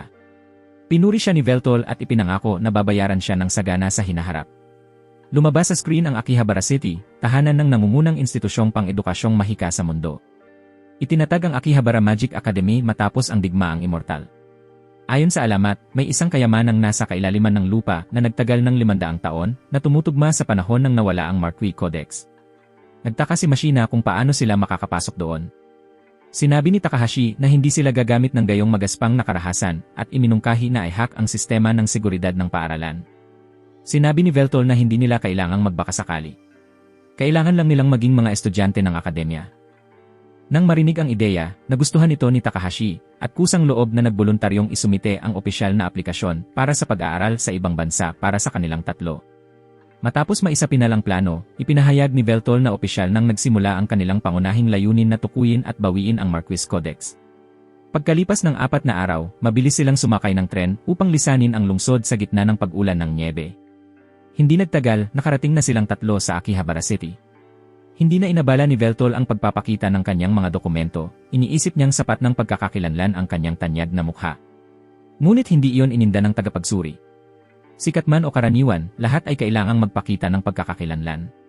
Agad lumapit si Takahashi dala ang mga inihandang dokumento upang tulungan siyang makalusot. Nang makita ang masiglang Akihabara City, nasabik si Veltol dahil sa pamilyar nitong tanawin. Maraming mahiwagang bahagi ng katawan at kasangkapan ang nakadisplay sapagkat kilala ang Akihabara sa paggawa ng mga kasangkapang lubhang episyente. Naramdaman ni Veltol na ang pag-unlad ng lugar ay higit pa sa kanyang inaasahan. Hindi niya inakalang magagawa ng baguhin ang lahat maliban sa utak at gulugod. Agad na dinala ni Takahashi ang lahat papunta sa Akihabara Magic Academy. Doon nila nakilala si Principal Charlotte upang iparehistro ang kanilang mga dokumento. Alam ni Takahashi na kabilang ito sa 3 dakilang pamilya ng Akihabara, ang pinuno ng sinaunang pamilyang Goal na kumokontrol sa kalahati ng mahiwagang distrito ng lungsod. Natatakot si Takahashi na baka mabunyag ang kanilang pekeng mga dokumento. Ngunit sa kanilang pagtataka, madaling naaprubahan ang mga ito. Tinanong lamang ni Charlotte kung ano ang dahilan ng kanilang pag-aaral sa ibang bansa. Bago pa man makaisip ng dahilan si Takahashi, diretsahang binanggit ni Veltol ang tungkol sa kayamanang nakabaon sa ilalim ng akademya. Alam ng punong guro na hindi nagkataon lang ang kanilang interes sa kayamanan. Pagkatapos ay nagsalita si Veltol ng ilang pilosopikal na linya kay Charlotte na ikinamangha ni Takahashi. Lubhang humanga si Charlotte sa sigasig ni Veltol at pinahintulutan silang magsagawa ng investigasyon. Ngunit sinabi niyang imposibleng matuklasan ang kayamanan dahil ito ay selyado. Upang mabasag ang selyo, kinakailangan ang mga susi na hawak ng 3 dakilang pamilya, ang Goal, X-Ball at Jaina. Ang 3 mahiwagang artipakto na pag-aari nila ay tinatawag na Yagalia. Ang espada na suot ni Charlotte sa kanyang tagiliran ay isa sa 3. Ang 2 pa ay ang korona ng pamilyang X-Ball at ang orbe ng pamilyang Jaina. Kung maipahihiram ni Veltol ang 2 pang Yagalia, matutuwa ang punong guro na tulungan siyang basagin ang selyo ng kayamanan dahil matagal nang hangarin ng pamilyang Goal na makolekta ang lahat ng Igelia. Ngunit may lumitaw na malaking problema. Nawala ang orbe ng pamilyang Jaina. Pagkatapos nito, ipinasa ng punong guro ang grupo ni Veltol kay Miss Santa, na parehong kanilang tagapayo sa klase at katulong ng punong guro. Natuwa si Veltol sa kakaibang pangalan nito, at nais niya itong tawaging Jose para mas madali. Nainis si Jose ngunit wala siyang magawa. Si Takahashi naman, na walang dalang pamilya, ay nakaramdam ng matinding kaba. Sa prestihiyosong akademiyang ito, ipinagbabawal ang pagsusuot ng pamilya dahil nais nilang turuan ang mga estudyante sa tradisyonal na paraan. Naniniwala silang ang pag-aaral ng mahika mula sa mga batayang prinsipyo ay makapagpapatubo ng magagaling na salamangkero. Ang pag-unawa sa lahat ng bagay ay maghahatid ng pag-unawa sa tunay na likas na katangian ng mahika. Habang naghihintay sa pagpapakilala ng guro, iniisip ni Veltol kung paano siya magpapakilala sa klase ng astig, tulad ng sa mga larong pampaaralan na nilalaro niya. Nakanood na rin si Machina ng pelikulang may kahalintulad na tagpo, kaya kampante siya sa kanyang karanasan. Ginamit ni Veltol ang kanyang pribilehiyo bilang Demon King upang siya ang unang pumasok sa silid na nagsilbing simula ng kanyang pagbati sa buong klase. Nagpakilala si Machina na parang nasa isang pagtitipang pangkasal, habang si Takahashi naman ay nagbiro upang mag-iwan ng magandang impresyon. Hiniling ni Miss Jose na sumailalim silang tatlo sa pagsusulit ng pagsukat ng lakas ng mahika para sa antas ng klasifikasyon. Nagbabala na agad si Veltol na tiyak niyang mababasag ang bato at hindi siya magbabayad ng danyos.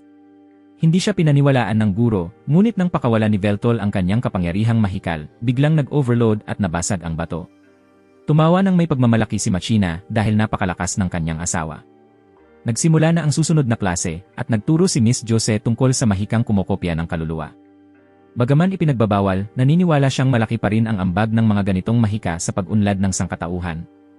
Nakita ng guro si Veltol na nakahalukit-kip at hindi nagsusulat ng tala, kaya pinaalalahanan niya ito. Ngunit sinabi ni Veltol na huwag siyang mag-alala dahil kabisado na niya ang lahat ng ganitong batayang kaalaman. Upang subukin siya, tinanong ng guro tungkol sa mga pangyayari noong taon 722, ngunit laking gulat niya nang bigkasin ni Veltol ang buong kasaysayan ng walang mintis kahit isang salita.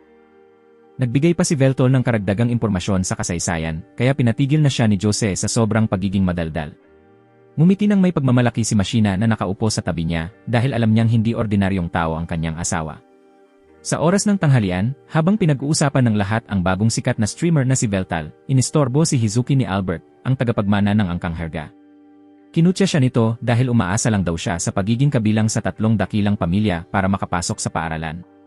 Sinabi pa ni Albert na si Hizuki ay anak lamang ng walang kwentang lalaki mula sa distrito ng elektroniko at isang kalahating dugong babaeng diwata. Pagkarinig nito, muntik nang mawalan ng pasensya si Hizuki, ngunit hindi pa rin tumigil si Albert sa pang-aasar. Biglang nagsalita si Veltol dahil naabala siya habang ninanamnam ang masarap niyang udon noodles. Nakilala ni Albert si Veltol bilang bagong estudyanteng palitan mula kaninang umaga at agad itong nagpakilala sa mayabang na paraan ng mga maharlika. Agad siyang tinuruan ni Veltol na ang pag-aabala sa isang taong kumakain ay isang mabigat na kasalanan. Kinutya siya ni Albert, sabay sabing isa lang daw siyang streamer na walang karapatang mangaral sa kanya. Akala ni Veltol ay pinapanood ni Albert ang kanyang mga live stream, kaya nagpasalamat pa siya rito sa pagtulong na pataasin ang kita niya mula sa mga patalastas. Nang marinig niyang mula si Albert sa angkang hurga, binanggit ni Veltol ang pangalan ng ninuno nito, sabay sabing nakapagtataka kung paanong nabuhay ng matagal ang ganoong duwag. Hindi pa ganoon katagal, ang ninuno ni Albert ay tumakas sa gitna ng labanan. Sinabi ni Albert na nagsisinungaling lang si Veltol. Ngunit itinuro ni Veltol na hindi naman mas mahusay si Albert kaysa kay Hazuki, pero nangangaral pa siya sa iba. Nainis si Albert at sinabi niyang si Hazuki ay isa lang palpak na anak ng pamilyang Jaina, kaya hinamon niya si Veltol sa isang laban para patunayan kung sino ang tama. Kaya nagtungo ang dalawa sa arena, imbes na sa likod ng gate ng paaralan. Nakita ni Takahashi at Machina si Izuki na nag-iisa, kaya nilapitan nila ito dahil nakakabagot naman daw umupo lang. Sinamantala rin nila ang pagkakataon para itanong kung bakit siya iniiwasan ng ibang estudyante. Ang tanging sagot ni Izuki ay ayaw daw ng mga ito na may palpak na gaya niya sa paaralan. Magaganda naman ang marka ni Hizuki sa mga theoretical na asignatura, ngunit hindi siya marunong gumamit ng mahika. Nagtaka si Machina kung bakit pinapayagan ng paaralang ito na magduelo ang mga estudyante. Ipinaliwanag ni Hizuki na ang pag-aaral ay dapat sabayan ng pagsasanay, kaya hinihikayat pa nga ng paaralan ang mga estudyante na magsagupaan upang mapalakas ang kanilang kakayahan. Si Miss Jose, na kasalukuyang nagtuturo, ay sa pilitang hinila para magsilbing tagahatol ng duelo. Bago magsimula, tinawag ni Veltol si Hizuki, bagaman mali ang pagbigkas ng pangalan niya, at sinabing panoorin nito ang kanyang maningning na tagumpay. Sinabihan ni Albert si Veltol na huwag masyadong magyabang at ipinagyabang ang kanyang mga marka, dahil siya lamang ang nakakuha ng plus sa lahat ng asignatura. Kumpiyansang ipinahayag ni Albert na siya ang pinakamagaling na estudyante sa buong paaralan, sunod lamang sa punong guro. Hindi sang-ayon si Veltol at itinuring pa niyang mas mataas si Hizuki kaysa kay Albert. Agad namang inisip ni Machina na may mali sa sistema ng pagtatasa ng paaralan dahil kailanman ay hindi nagkakamali si Veltol. Tinanong ni Hizuki si Takahashi kung nanonood ba si Machina ng masyadong maraming 3 oras na mga drama tungkol sa palasyo dahil lagi nitong tinatawag si Veltol na aking Panginoon. Upang maging patas ang labanan, sinabi ni Veltol kay Albert na papayagan niyang manalo ito kung mapapagalaw siya kahit isang hakbang lang. Natuwa si Albert sa alok at agad na pumayag. Pagkatapos ay pinagawa siya ni Veltol ng kasunduan. Kung matalo si Veltol, gagawin niya ang anumang gustuhin ni Albert. Ngunit kung siya ang manalo, hindi na pwedeng lumapit si Albert kay Hizuki. Tinanggap ni Albert ang alok at ipinangako pa ang dangal ng kanilang pamilya sa pusta. Sinabihan ni Hizuki sina Machina na pigilan si Veltol dahil napakalakas daw ni Albert. Ngunit imposibleng gawin yon ni Machina at Takahashi, paano matatalo ang makapangyarihang Demon King? Inutusan ni Miss Jose ang 2 mandirigma na pumwesto at banggitin ang kanilang mga pangalan ayon sa patakaran. Aatake na sana si Albert nang paalalahanan siya ni Veltol na huwag siyang bibigin at gamitin ang buong lakas kung nais niyang manalo. Nakita ito ni Albert at agad naglabas ng buong lakas, dahilan para subukang pigilan sila ni Miss Jose sa takot na magdulot ito ng matinding pinsala. Ngunit sabi ni Veltol ay ayos lang at tila sobrang nasasabik pa nga.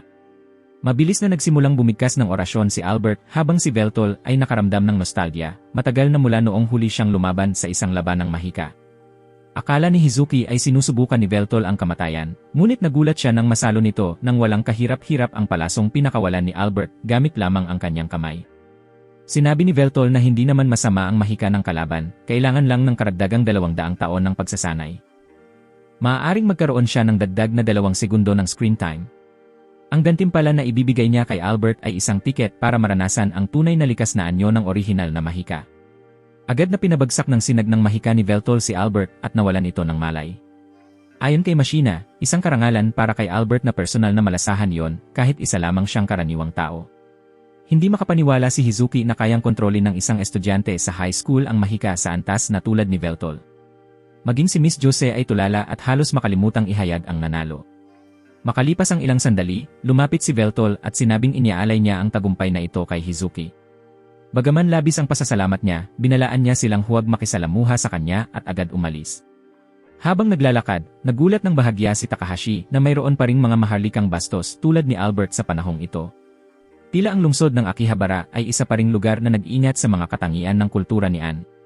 Nagtaka siya kung bakit kailangang makuha ang 3 yejelya na kagamitan upang mabuksan ang selyo na naglalaman ng Marquis Codex. Bakit hindi na lang si Veltol ang bumasag sa kahon sa isang hampas? Ngunit nag-alala siya na kung tinatakan niyon ng sinaunang mahika, maaaring agad na masira ang laman kapag pinilit buksan. Ngayon ay mayroon na lamang silang isang paraan, ang kolektahin ang mga kagamitang ejelya, kabilang ang espada na nasa punong guro na. Ang korona na hawak ng pinuno ng pamilya Ixbol na kumakatawan sa distrito ng Akihabara. At ang orb na hindi pa nalalaman kung saan naroroon. Naramdaman ni Takahashi na naghahanap sila ng walang sapat na impormasyon na hindi maganda. Ibinunyag ni Veltol na si Hizuki ang pinuno ng pamilya Jaina. Ang pagbagsak ng pamilya ay tiyak na may kaugnayan sa pagkawala ng orbi. Siya ang susi na kanilang hinahanap. Akala ni Takahashi na ang duelo ay isang plano ni Veltol upang makuha ang loob ni Hizuki. Ngunit sa totoo lang, nainis lang si Veltol kay Albert kaya niya yon isinagawa. Papunta na sila sa isang lugar na tinatawag na Electronics District. Labis ang pananabik ni Veltol na tuklasin yon dahil kahawig ito ng isang maze. Binanggit ni Takahashi ang mga sabi-sabi na kapag pumasok ka roon, abuti ng isang buong araw bago ka makalabas. Ngayon, bilang isang super electronic genius, siya ang kukuha ng responsibilidad sa pangangalap ng impormasyon. Nangako si Takahashi na ihahatid sila sa lugar na may pinakamaraming impormasyon. Nakakagulat, lumabas na isang maid cave pala yon, kung saan nagtipon ang mga magagandang babae mula sa iba't ibang lahi, sapat upang mapasaya ang puso ng sinumang lalaki. Nagpahayag ng pagdududa si Veltol kung makakakuha ba talaga sila ng impormasyon dito. Ngunit may kumpiyansa si Takahashi na ang mga maid cave ay lugar na pinagtitipunan ng lahat ng uri ng tao, at dahil mahilig magsismis ang mga maid, ito ang pinakamadaling lugar para kumuha ng impormasyon. Nagulat si Veltol, iniisip na pumunta lang si Takahashi doon para tumingin sa mga magagandang babae. Naramdaman ni Machina na kakaiba ang atmosfera, bagaman hindi niya maipaliwanag kung bakit. Nag-alala siya na baka mahal ang mga presyo. Ngunit para kay Takahashi, sulit yon dahil kapag magagandang tao ang naglilingkod sa iyo, ang pera ay isa na lang numero. Walang pakialam si Veltol dahil mayroon na siyang sariling butler at maid. Bukod pa roon, ibang-iba ang mga maid dito kaysa sa mga nakasanayan niya. Pinaalalahanan siya ni Takahashi na huwag basta humipo kung ayaw niyang madala sa himpilan ng pulisya. Biglang naalala ni Veltol ang babala ni Hizuki na huwag siyang lalapit sa kanya, kaya medyo nag-alala siya, habang naramdaman naman ni Mashina na sadyang iniiwasan ni Hizuki ang makihalubilo sa iba. Sinabihan sila ni Takahashi na lumapit ng dahan-dahan at huwag magmadali. Tunay na gustong makipagkaibigan ni Mashina sa kanya. Gusto sanang isantabi ni Takahashi ang usapan at tinawag ang isang maid para paglingkuran sila. Ngayong nandito na sila, dapat munang kalimutan ang trabaho at mag-enjoy. Hindi inaasahan, ang maid na naglingkod sa kanila ay si Hizuki. Kanina lang, nakaramdam ng kaunting guilt si Hizuki dahil sa pagiging masungit niya sa grupo ni Veltol. Kakarecover lang niya ng loob at nangakong hinding-hindi na niya kakausapin ang mga ito. Ngunit ngayon, siya mismo ang kailangang maglingkod sa kanilang tatlo. Sobrang natuwa si Takahashi at Mashina sa cute na anyo ni Hizuki bilang maid, habang kumilos naman si Veltol na parang nakatataas dahil ngayon ay siya na ang amo ni Hizuki. Bagaman galit na galit, kinailangan ni Hizuki na kontrolin ang sarili dahil sa trabaho at tinanong si Veltol kung ano ang gusto niyang i-order. Hindi inaasahan, ang pinili niya ay isang amoros na may kasamang cute na sayaw ng maid. Aayaw na sana si Hizuki, pero nang marinig niyang iniisip ni Mashina na baka hindi niya kayanin yon, napagpasyahan ni Hizuki na ipakita sa kanila kung ano ang tunay na maid. Mabilis na naihain ang lahat ng pagkain. Ipinakita ni Hizuki ang kanyang talento sa pagsusulat gamit ang hot sauce, at pagkatapos ay nagbigay ng cute na pose na ikinamangha ng tatlo. Matapos silang mabusog at masiyahan, pumayag si Veltol na paalisin si Hizuki. Ngunit nang mapansin niyang wala ng ibang tao sa cave, natural lang na umupo si Hizuki at ininom ang tubig ni Takahashi. Tinanong siya ni Veltol kung siya nga ba ang pinuno ng pamilya Jaina at ibinunyag ang layunin niyang hanapin ang Yagalia upang sakupin ang mundo. Gusto ni Veltol na buksan ang kayamanang nakatago sa ilalim ng Kihabara Academy, ngunit sinabi ni Hizuki na imposible yon. Hinuha ni Veltol na nawala sa kanya ang Yagalia at iyon ang dahilan ng pagbagsak ng kanilang pamilya. Ngayon, isa na lang si Hizuki sa mga mahihirap na estudyanteng kailangang magtrabaho ng part-time para mabuhay. Tinanong siya ni Takahashi kung ano ba talaga ang Yagalia dahil sumasama lang naman siya kay Veltol para sa kasiyahan at wala siyang alam. Sinabi ni Hizuki na iyon ay isang bagay na nagpapatunay na ang isang tao ay hari. Habang nagsasalita pa, bigla siyang nakaramdam ng matinding sakit ng ulo. Ipinagpatuloy niya na 500 taon na ang nakararaan, si Hirogram na nakatalo sa Demon King ay pinagkalooban ng Diyos ang si Midia ng Yagalia, kasama ng napakalaking kayamanan at basbas. Gayunman, kalaunan ay ipinatapon siya ng inutil na hari noong panahong iyon. Pag-alis sa bansa, iniabot ni Graham ang Eugelia sa isang tao, ang pangalawang hari ng Lexel, ang ninuno ng kasalukuyang 3 dakilang pamilya. Nang pumanaw ang hari, ipinasa niya ito sa kanyang 3 anak. Sa kasamaang palad, nagtaksil ang 3 anak sa isa't isa, na nagresulta sa pagbuo ng isang sistema ng konseho upang pamahalaan ang teritoryo. Bagaman bahagyang gumanda ang sitwasyon, nanatili pa rin ang galit. Papauwi na si Hizuki, iniisip na hindi na kailangan ng grupo ni Veltol ang kanyang tulong, ngunit gusto niya itong tulungan sa pag-aayos ng pagpupulong sa pinuno ng isang pamilya. Dahil may utang na loob siya sa kanila, pumayag siya. Sinamantala ni Takahashi ang pagkakataong ito upang yakapin siya at amuyin ng paulit-ulit, kaya natuklasan niyang nagugutom si Hizuki. Dinala ng grupo ni Veltol si Hizuki sa palengke upang kumain. Ipinakita ng mga tao sa paligid ang kanilang hindi kasiyahan sa pagdating ng mga estudyante ng Magic Academy. Mabilis na inayos ni Hizuki ang pagpupulong na gusto ni Veltol, ngunit sinabi niyang isa lamang ang maaaring isama upang makipagkita kay Kunya, ang pinuno ng X-Ball House. Sinabi ni Veltol na siya na ang pupunta at nagulat sa lasa ng pagkain doon. Lahat ng ito ay dahil sa teknolohiya ng genetiko na pagbabago. Ang karne na kinakain ni Hizuki ay karne ng dragon na ikinabahala ni Veltol at Mashina.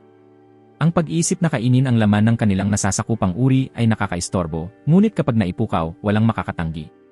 Kumuha sina Veltol at Mashina ng tig-isang tusok upang subukan, at sa hindi inaasahan, ang hindi mapigilang lasa ay ginawa silang hindi mapigilan.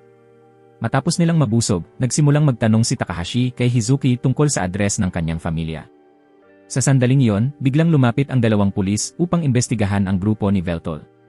Hindi maganda ang pag-ikot ng mga estudyante ng magic sa paligid. Sa kabutihang palad, dumating ang prinsipal upang tumulong, kaya hindi na kailangang pumunta ng grupo ni Veltol sa istasyon ng pulisya. Nagpasalamat si Takahashi sa tulong upang maiwasan ang gulo, at tinanong ng prinsipal kung ano ang ginagawa ng grupo ni Veltol dito. Sinabi niya na ipinapakita ni Izuki sa kanila ang distrito ng Kihabara, at nagtanong naman kung ano ang ginagawa ng prinsipal dito. Sinabi nito na may appointment siya kay Jose, ngunit hindi niya siya matagpuan. Biglang tinawag ng prinsipal si Izuki para sa isang pribadong usapan. Nang makita ito, dinala ni Veltol sina Takahashi at Mashina sa isang tindahan ng pritong manok sa tabi upang mabigyan sila ng espasyo sa pag-uusap. Nang sila na lang ang dalawa, natuwa ang prinsipal na nakipagkaibigan si Hizuki at nais niyang tanungin ang opinyon nito tungkol sa pagiging kanyang ampon. Basta tumango si Hizuki, magiging anak ng prinsipal at nakatatandang kapatid ng paaralan siya. Ngunit natakot si Hizuki na kung susuportahan siya ng prinsipal, maaaring itakwil siya ng ibang maharlika. Sinabi ng prinsipal na hindi niya yon pinapansin. Ngunit nais ni Hizuki na protektahan ang pamilya Jaina para sa kanyang mga magulang. Inutusan siya ng prinsipal na anuman ang mangyari, huwag kalimutan na itinuturing siya ng prinsipal bilang pamilya. Pagkatapos ng kanilang pag-uusap, umalis ang prinsipal at narinig ni Hizuki ang ilang tinig sa kanyang isip. Dumating si Takahashi upang alamin ang kalagayan niya dahil mukhang hindi maganda ang hitsura nito, ngunit sinabi ni Hizuki na ayos lang siya. Pagkatapos, pumunta si Veltol upang makipagkita kay Mela, ang katulong ni Kunya. Bago dalhin sina Veltol at Hizuki sa loob, kailangan muna nitong suriin ang kanilang katawan. Matapos makumpirma na wala silang daladalang sandata, dinala sila ni Mela upang makilala si Kunya. Ang pinuno ng X-Ball House ay isang goblin na palaging tinatanggap ang magagandang tao tulad ni Hizuki. Ipinakilala ni Veltol ang kanyang sarili at nagulat nang malaman na ang pinuno ng isa sa 3 dakilang pamilya ay isang goblin. Nainis si Kunya sa formal na asa ni Veltol, ngunit siya ay likas na diretsyo. Tumawa si Kunya dahil matagal na niyang hindi pinapansin ang kanyang pinagmulan. Itinuturing niya ang sarili bilang simpleng mangangalakal lamang mula sa ilalim ng lipunan. Si Kunya, na dating tagapag-alaga ng pinuno ng X-Ball na pamilya, biglang pinagkatiwalaan at binigyan ng karapatan sa mana. Tinanong ni Kunya kung ano ang negosyo ni Veltol sa kanya. Binanggit ni Veltol ang Egelia at pumutok ang daliri ni Kunya upang tawagin ang korona na hinahanap ni Veltol. Ito ay nakakabit sa kaluluwa ng may-ari, at maliban kung mawawala ang kaluluwa dahil sa panlabas na dahilan, hindi ibibigay ni Kunya. Agad na naunawaan ni Veltol na ibig sabihin nito, kailangan niyang patayin si Kunya upang makuha ang korona na nagdulot ng tensyon sa paligid. Mabilis niyang sinabi na nagbibiro lamang siya at hiniling na maipahiram ang korona sandali. Ang layunin ni Veltol ay kumpirmahin kung ang hinahanap niya ay nasa loob ng kayamanan dahil ang kanyang misyon ay sakupin ang mundo. Hinulaan ni Kunya na tiyak na baliw siya, ngunit dahil ipinakilala siya ni Hizuki, hindi na niya itinanong pa. Matapos manigarilyo, ibinunyag ni Kunya na ang Kihabara ay nakatali sa mga lipas na tradisyon. Nais niyang basagin ito, ngunit ang mga pinuno ng Magic District ay matigas ang ulo at hindi maintindihan ang pangangailangan ng pagbabago para sa kinabukasan ng lungsod. Inisip ni Kunya na magiging walang silbi kahit na ipahiram ni Veltol ang korona, dahil upang mabasag ang selyo, kailangan ang lahat ng Egelia items ay mapasakamay ng isang tunay na Panginoon. Sa madaling salita, kailangan niyang maging tunay na hari ng lungsod. Tanging kapag nagkaisa ang lahat ng Egelia items ay mailalabas ang kanilang tunay na kapangyarihan. Hinulaan ni Kunya na marahil ganun din ang iniisip ni Principal Charlotte. Nais niyang gamitin ang Egelia upang protektahan ang mga tradisyon ng lungsod na kabaliktaran ng hangarin ni Kunya. Pareho silang may sariling makatwirang dahilan. Nais ni Kunya na makausap si Veltol ng pribado sandali, kaya pansamantalang lumabas si Hizuki. Ibinunyag niya na nais niyang makipagtulungan kay Veltol, anuman ang kanyang layunin. Nais ni Kunya na magtulungan sila at magpalitan ng impormasyon. Isang bagay na ayaw niyang malaman ni Hizuki ay ang orb ng kanyang pamilya ay malapit sa kanya. Maaaring maramdaman ng mga may-ari ng Egelia ang presensya ng iba pang Egelia items basta't nasa Kihabara. Tiyak na ganoon din ang naramdaman ni Principal Charlotte. Ang kahilingan ni Kunya kay Veltol ay tulungan si Hizuki, palayain siya mula sa mga limitasyon ng lungsod, dahil may malaking utang siya sa ama nito. Ayon sa mga tala, naipagkaloob kay Hizuki ang orb ng dating pinuno ng pamilya noong siya ay bata pa. Siya ang susi sa lokasyon nito. Samantala, sobrang inis si Mashina dahil kailangan niyang gastusin ang sarili niyang pera para bumili ng kanyang mga libro. Dali-daling lumapit si Takahashi, interesado sa bagong binili nito. Pinigilan siya ni Mashina, natatakot na mabunyag ang kanyang pribadong lihim. Nang sila'y umupo, tinanong niya kung bakit dinala siya ni Takahashi dito. Pakiramdam ni Takahashi ay parang kumikilos si Mashina bilang isang nag-aalala na nakatatandang kapatid. Pagkatapos ng lahat, marahil ay kakaunti ang mas matanda kaysa kay Mashina sa panahong ito. Mabilis niyang ikinuwento ang mga kwento tungkol sa iba pang Demon Marquis, lalo na si Maya. Tinuring siya ni Mashina na parang kanyang cute na nakababatang kapatid na nagpaiinit kay Takahashi. Bigla niyang napansin ang prinsipal at nagbigay ng senyales para tawagin ito. Ngunit hindi sila pinansin ng prinsipal. Pagkaraan, bumalik si Veltol at sinabi na nasa kanilang panig si Kunya, lahat ay dahil kay Hizuki. Sa puntong ito, gusto ni Mashina na bumisita pa sa ilang mga bookstore, habang gusto ni Veltol na pumunta sa arcade. Pakiramdam ni Takahashi ay huli na, kaya iminungkahi niyang manatili na sa bahay ni Hizuki. Pumayag ang lahat kahit tumutol si Hizuki, ngunit dahil tatlo ang pumayag, kinailangan niyang sumunod sa karamihan, at biglang hindi maintindihan ni Hizuki kung bakit siya napunta sa paliligo kasama si Veltol. Noong nakaraan, ang kawalan ni Hizuki ng kakayahan sa paggamit ng mahika, kahit na natanggap sa paaralan, ay naging dahilan ng tsismis ng ibang estudyante. Akala nila ay ginamit niya ang impluwensya ng prinsipal para makapasok. Aktibong iniiwasan ni Hizuki ang mga lumalapit sa kanya dahil natatakot siyang ma-ostracize kung makikisalamuha sa kanya. Ngunit kahit na bumukas siya, aksidenteng nasaktan niya ang kanyang nag-iisang kaibigan na nagdulot ng mas matinding galit sa kanya ng iba. May mga sabi-sabi rin na ang pamilya Jaina ay may namamanang kakayahan sa pagtawag ng mga espiritu. Punong-puno ng kamalasan ang nakaraan ni Hizuki. Mula sa pagiging ulila hanggang sa pagiging target ng mga kaaway, naranasan na niya ang lahat. Sa kasalukuyan, dumating na ang grupo ni Veltol sa bahay ni Hizuki para sa isang buong gabing kasiyahan. Nagulat si Takahashi na may part-time na trabaho si Hizuki, ngunit ipinakita nito na kailangan niyang gawin ito ng lihim dahil ipinagbabawal ng paaralan. Ipinagmalaki ni Mashina ang kanyang galing sa pagluluto, proud sa kanyang dekadang karanasan sa pamumuhay mag-isa. Nang marinig ito, mabilis na binago ni Takahashi ang usapan, natatakot na mabunyag, at iminungkahi na maglaro silang 4 ng fighting games. Bilang pinakamahusay na streamer sa mundo, hindi makatanggi si Veltol sa mungkahing ito, at tinanggap ni Hizuki ang hamon matapos pang-udyukan ni Veltol na nagpapahiwatig na natatakot siya sa laro. Ang resulta, tuluyang natalo si Veltol nang hindi manalo ng kahit isang round. Tinukso siya ni Takahashi dahil sa kanyang kahinaan, at kasama si Mashina, hinamon nila si Hizuki.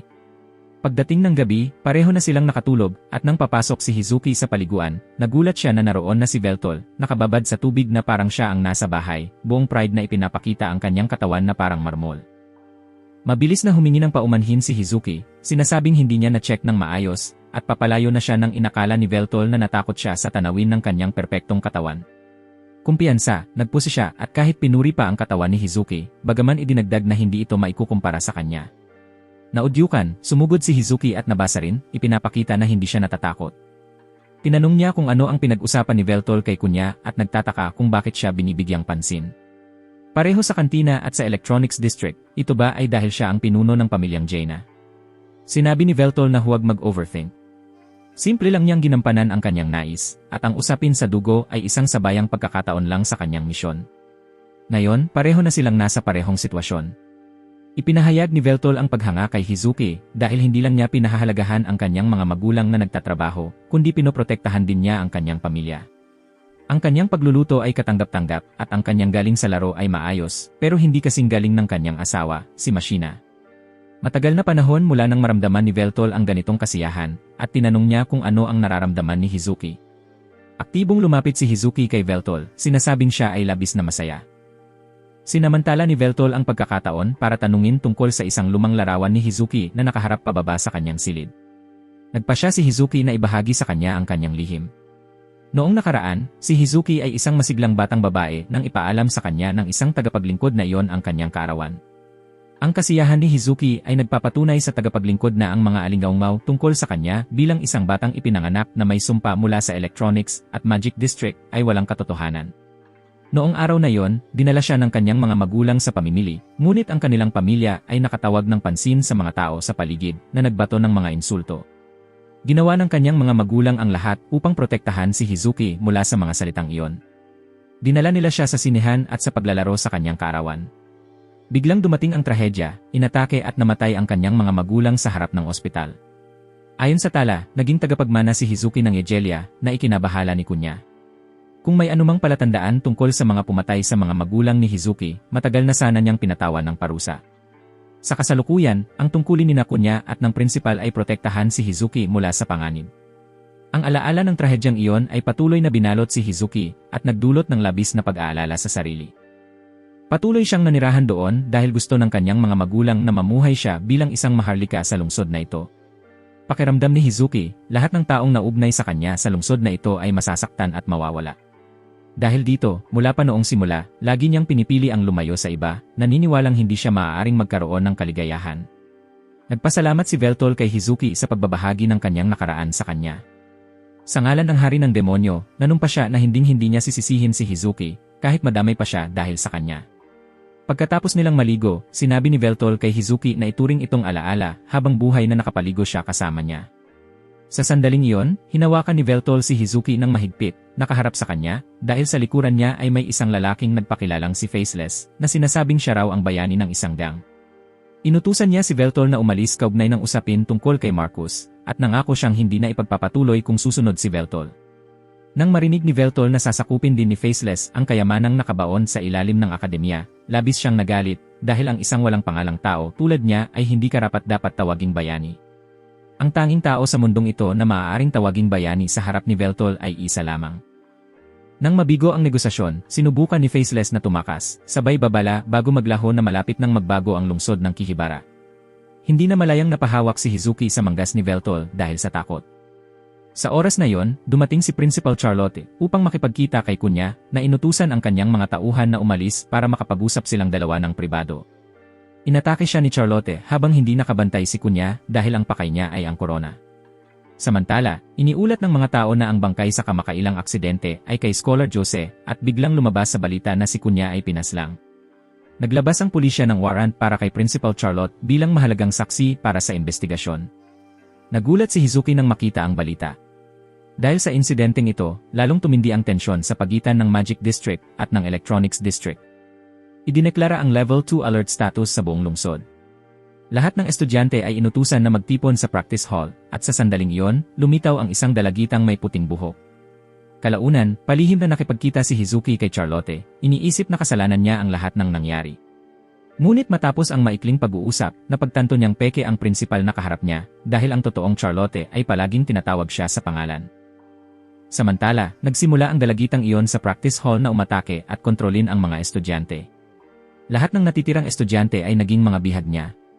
Lubos na nadismaya ang peking Charlotte nang madiskubre siya.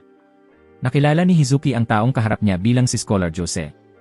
Ipinahayag niya na ang kanyang misyon mula sa gang ay kolektahin ang lahat ng 3 Yegelia items na ang kay Kunya ang pinakahirap makuha. Nang mapansin niyang bumaba ang pagbabantay ng 3 dakilang pamilya, nagpasya siyang magpanggap bilang prinsipal. Pumasok si Scholar Jose sa mechanical room, tinanggal ang kanyang mga bahagi at ipinasok sa katawan ni Charlotte. Ang totoong Charlotte ay tila nawasak sa abo. Ipinilit niya kay Hizuki na sumunod ng masunurin, ngunit tumanggi si Hizuki. Gayunpaman, kung hindi siya makikipagtulungan kay Jose, malalagay sa panganib ang ibang estudyante. Inisip ni Hizuki na balak patayin siya ni Jose para kunin ang orbi, ngunit ang tunay na layunin ni Jose ay imbitahan ang diyosa na si Media. Kinakailangan ang 3 Yegelia items bilang mga sakripisyo. Ang katotohanan, ang orbi ay narito mismo. Orihinal na isang mataas na antas na banal na nilalang si Media na hindi kayang panatilihin at kailangang maglaho, ngunit sa pamamagitan ng pagpapababa ng kanyang soul level, nailipat niya ang kanyang sisidlan sa isang bagong silang na sanggol upang maiwasan ito. Ang dahilan kung bakit alam ni Jose ito ay dahil 10 taon na ang nakalipas, inatake niya si Hizuki at sandaling lumitaw si Media bago sumabog sa galit. Sa ibang salita, ginagamit ni Media ang katawan ni Hizuki bilang sisidlan. Sa puntong ito, lihim na sinalita ni Veltol si Albert upang ipahiram sa kanya ang kaunting kapangyarihan para sirain ang mga light swords sa itaas na tumulong sa mga estudyante na makalabas mula sa pagkontrol. Sinalita niya si Takahashi na patayin ang ilaw sa practice hall, pagkatapos ay dali-daling sinira ang bawat light sword isa-isa. Ang dahilan kung bakit hindi makagamit ng magic si Izuki ay dahil ang kanyang magic ay kailangang gamitin para supilin si Media.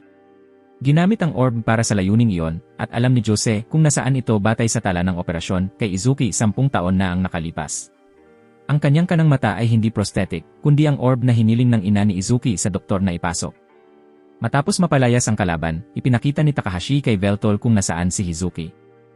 Habang hinahabol ni Mashina ang babaeng may puting buhok, si Albert ay inatasang bantayan ang mga estudyante. Samantala, inamin ni Jose na siya ang pumatay sa mga magulang ni Hizuki, at ang kanyang nasugatang kaibigan ay inatake rin ng isang asasin na ipinadala ni Jose.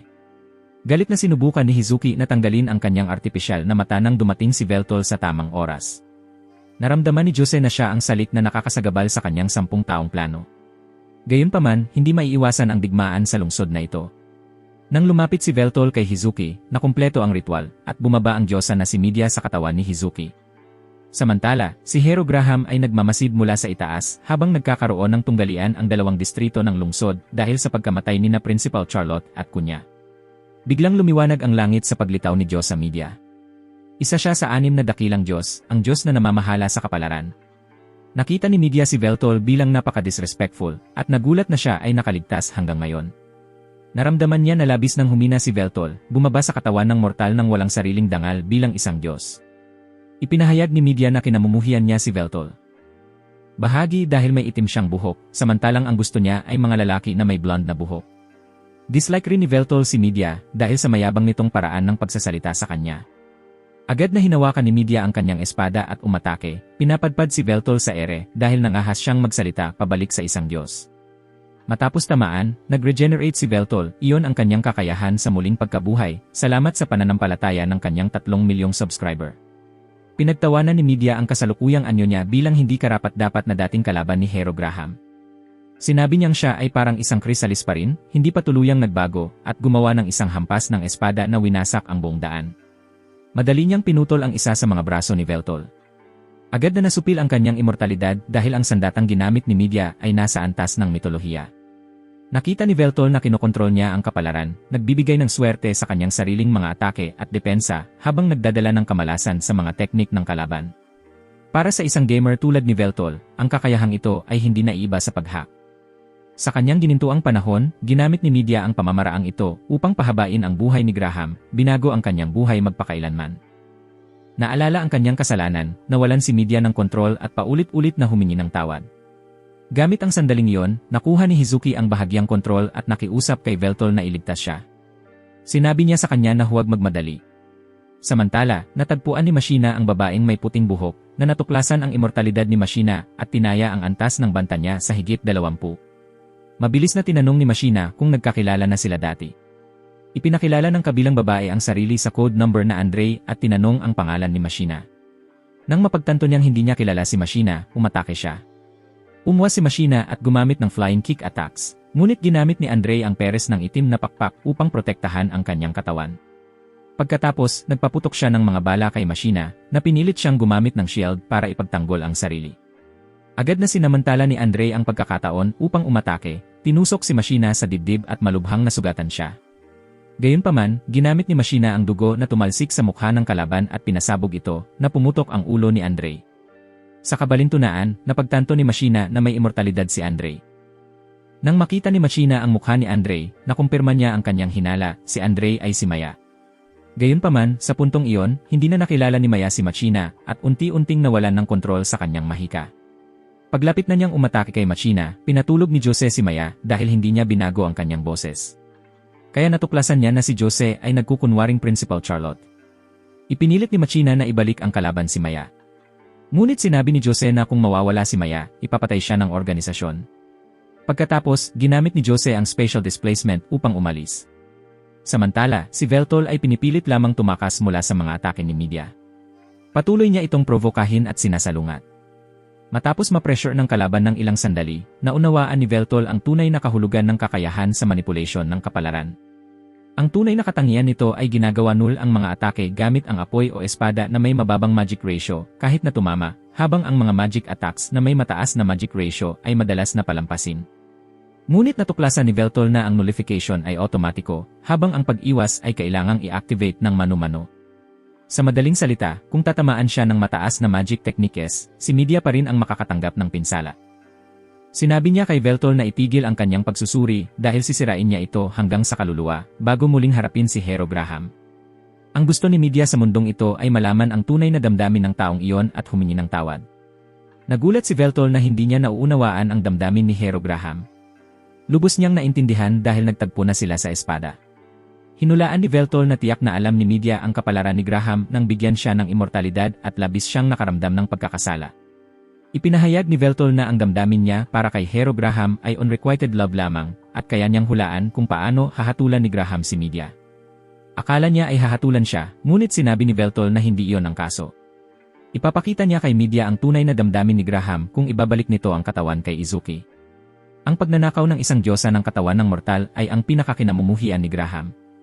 Apektado si Media ng mga salitang ito at ang kanyang isipan ay lumubog sa pagkakasala. Sinamantala ni Veltol ang sandaling ito upang tawagin si Izuki na mabilis na muling nakontrol ang kanyang katawan. Ngunit muling mabilis na kinuha ni Media ang kontrol at umatake kay Veltol. Tinawag niya ang kanyang espada at kumuha ng posisyon na katulad ni Hero Graham. Ngunit sa sandaling iyon, nagbago ang estado ni media.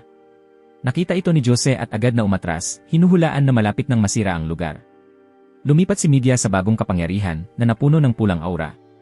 Nasasabik si Veltol dahil ang pakikipaglaban sa isang boss ay karaniwang may dalawang yugto. Gayunpaman, ang kanyang umatake habang hinahabol siya ay nagpabagsak sa kanya. Sa kabutihang palad, hinuli siya ni Hero Graham kahit na hindi mukhang komportable ang posisyon. Tinanong ni Graham kung ano ang kanyang nakikita. Sinabi ni Veltol na ito ay kabaliwan ng isang babae kapag siya ay umibig at naubos ng damdamin.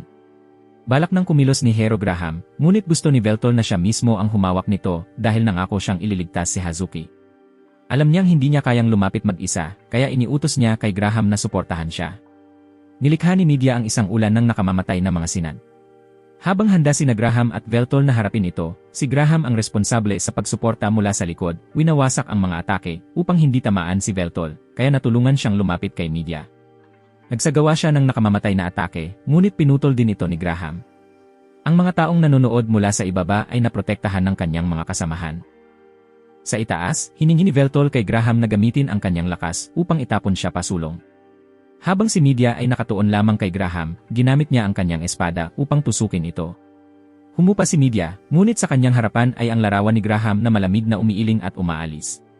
Bumagsak si media, patuloy na humihingi ng tawad mula sa kanyang bibig. Sinabi ni Veltol sa kanya na hindi na niya kailangang humingi ng tawad. Ang espadang ginamit niya ay kayang hiwain ang kaluluwa, at ngayon ay malapit nang mawala si media. Pinaalalahanan ni Veltol siya na mas magtiwala sa kanyang bayani. Pinili ni media si Graham, minahal siya, kaya wala nang paraan na hahatulan siya ni Graham dahil siya lamang ang kinikilala ni Veltol bilang bayani. Mula sa simula, hindi kailanman naging mala si Graham, at ngayon ay makakapagpahinga na si media ng payapa. Nagpasalamat siya kay Veltol at nagpadala rin ng huling paghingi ng tawad kay Izuki.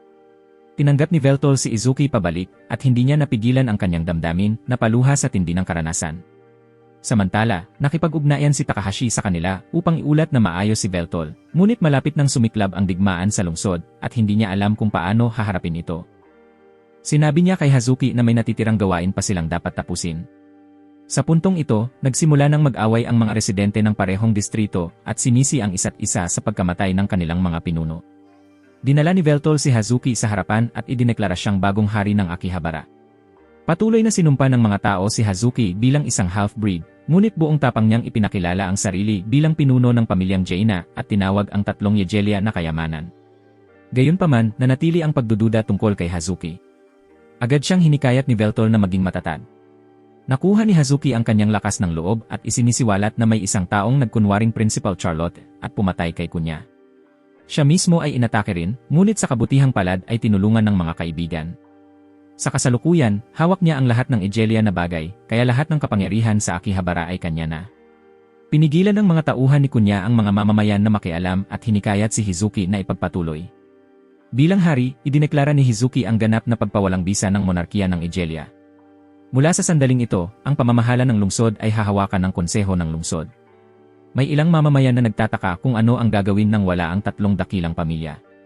Sumigaw si Hazuki sa kanila na alagaan ang kanilang sarili sa halip na umasa sa iba. Pagkatapos nito, natagpuan ni Takahashi ang kayamanan sa ilalim ng akademya at yumaman.